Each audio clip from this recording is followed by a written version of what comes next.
Here in the press center, and it's time for us to welcome our soldiers of love from Denmark, Lighthouse X.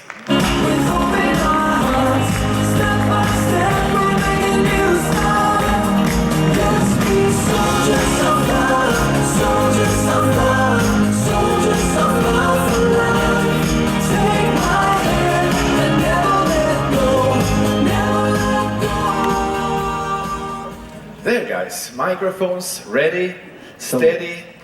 Are you happy with your first rehearsal? I'm so happy about that introduction actually. Yeah. You said Lighthouse X, and we've been singing together for 4 years and we've been presented like that a few times now. We are actually Lighthouse 10. Okay, Yeah, but this is always a nice way to start. Good. So thanks for that. Why 10?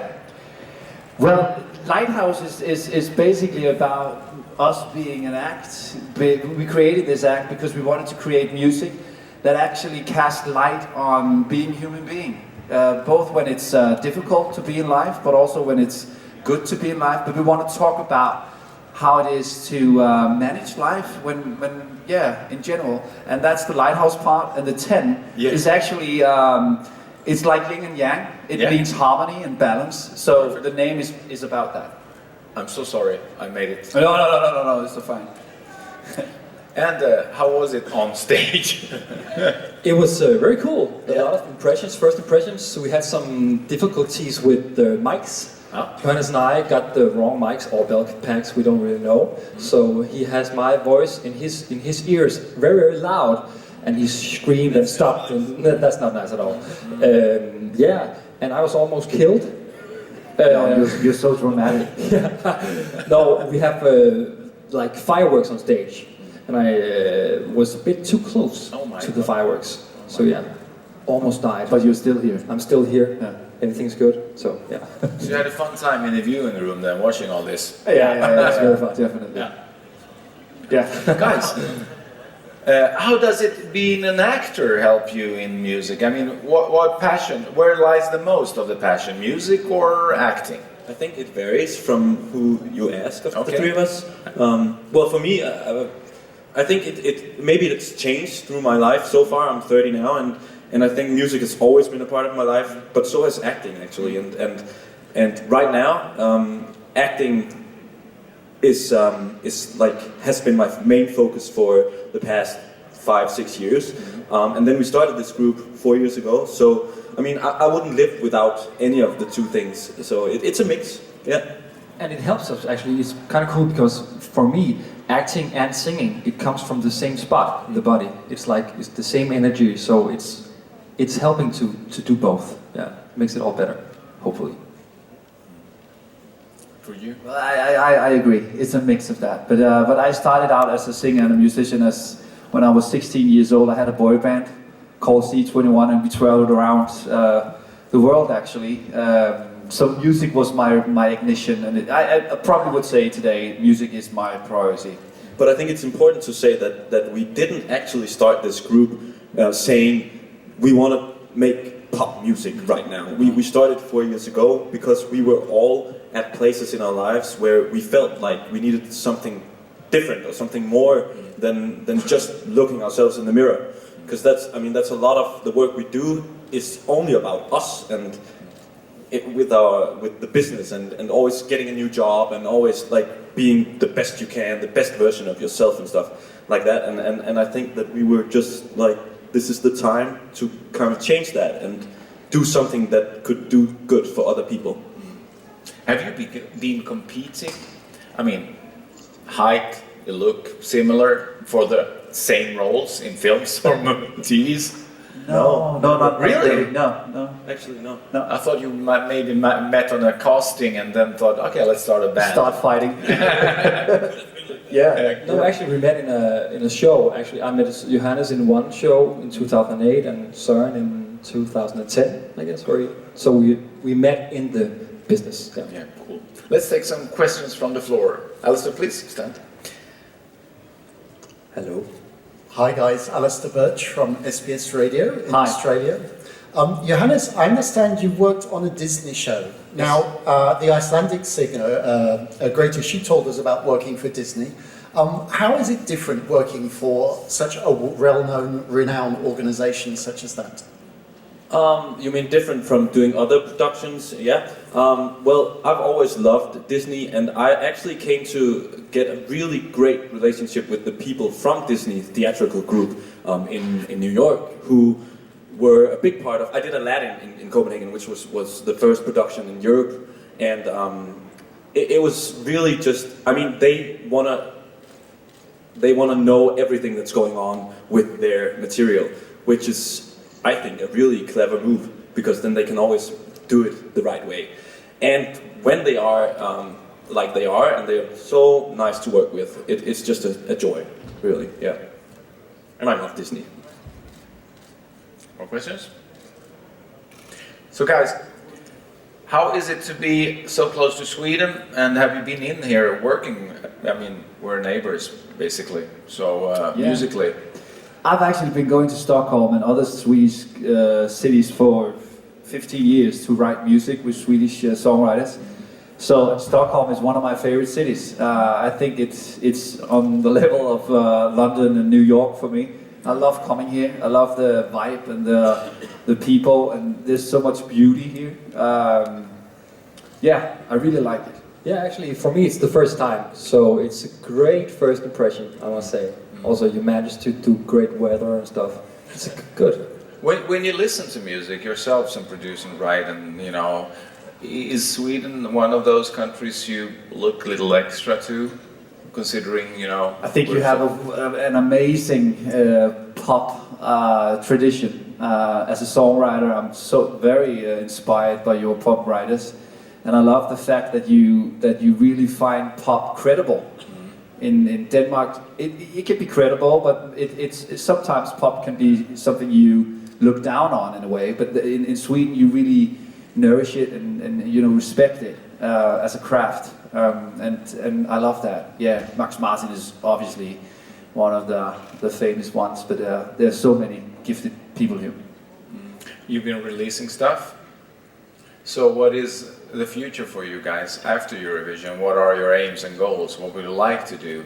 Is it more music or is it more acting? Actually, we've been asked that a couple of times now, but the Eurovision has just been such a big part of our lives and careers right now, so we didn't have time to think about what comes next, actually. Yeah, and the thing is that because we were in a Danish local competition, like the big Eurovision, but just for 10 acts in Denmark, and when we were in that show or in that competition, since we won that Danish competition and until now, we've all had so much to do, and I've been working on a show, and the guys have been working on other stuff as well. So I mean, and that's what we do with this band, because it's so charity work is such a big part of the group, and so we also have to have other jobs aside from the group, which is really nice, because we like that, and it's a good mix. It gives us something, and it gives us something to write songs about as well. And so it's a matter of many things, including time. Yeah, and we never expected actually to win the Danish competition. So we needed to get all the preparations done and find the time to do that. So yeah, but so we'll see. That's your management's problem, to get you three together, to try to fit some rehearsals and press. A lot of calendar work there. Yeah. Okay, questions? The back there in black t-shirt, please. Hello Lighthouse X, it's JP from Radio International. You young guys in Denmark had quite some nice history at the Eurovision Song Contest. What are your personal favorites from the past at Eurovision and from the Danish side as well? Yeah. There's kind of a good tradition being in Sweden. We won the two last times, but no more about that. My favorite Danish act was probably Olsen Brothers in 2001, wasn't it 2001? Yeah. 2000. Okay, yeah. A wonderful song, great guys, strong vocals, just a beautiful pop tune. And your Loreen, one of my absolute favorites as well. Yeah, she came and performed in the Danish finals as well. I think if we're not talking about Danish acts, the one song I remember the most, I don't even remember what her name is. Maybe she's from Greece. You are the one, you're my number one. Elena Paparizou. Yeah. I love that song. I heard that all summer long that year. Greek-Swedish girl. Nice. Yeah, more questions? Yes, Elsa, please. Hi guys, another question for all three of you this time. You mentioned the charity work. I think you support children. Can you tell us a little more about that? And which came first, the social aspect of your band or the music? Yeah, great question. Yeah. As Johannes touched on, we really gathered around the urge to do a difference, make a difference for other people in this our society in Denmark, but in the world as a whole. And we find that music is a wonderful tool when you want to create unity and tolerance and understanding, across race, religion, age, nations. And so we actually started it with that, DNA and philosophy that we wanted to make pop music that had a message to it. And then we started writing songs and created these very strong relationships with different kinds of organizations that helps kids and youngsters that are troubled or vulnerable, because we have our own personal histories as well. We have not just been a success all our lives. We've been struggling in our youth as well. So we know about being in this dark place in life and how much it matters when we reach out and get some help from loving people around us. Yeah, and actually that's kind of a weird thing. We decided to make a pop group, but instead of starting singing, we started talking. So we talked a lot the first times and just shared our personal histories. We knew most of it beforehand because we know each other from before. And then we just decided to write music about that, because when you write music, you want to have something that means something to you, and we just started with ourselves. Anyway, yeah. Sounds like the slogan "Come Together" fits pretty well on you. It really does, yeah. When we found out that was the theme, we were like, our song could have been called that. So you obviously think that it's important for well-known people, well-known faces to try to do some difference in the world. It is important if it means something and if it makes sense for you to do that. I don't feel personally that all actors or all singers have to do it necessarily. I think that if you have it inside you and you can't do anything else but get it out, then you should do it. And I do feel that to some extent that you do have a responsibility when you have a platform and when you are someone people look up to. Yeah. And actually we had the urge, because as Søren said, our history. For example, I was the fat kid in school. I was bullied a lot and have a very low self-esteem and stuff. So I find it so important to tell these small children that there is a light at the end of the tunnel, if you put it like that. Because when you're 12 and you get bullied and you're fat and you sing in a church choir, which is not cool in Denmark when you're fat and get bullied, it can seem so dark. And to see the light is almost impossible. But when we sing for children or talk with children that have the same problems, and we can see in their eyes that they're like, if those guys can do it, I can. It's just, there we have the song.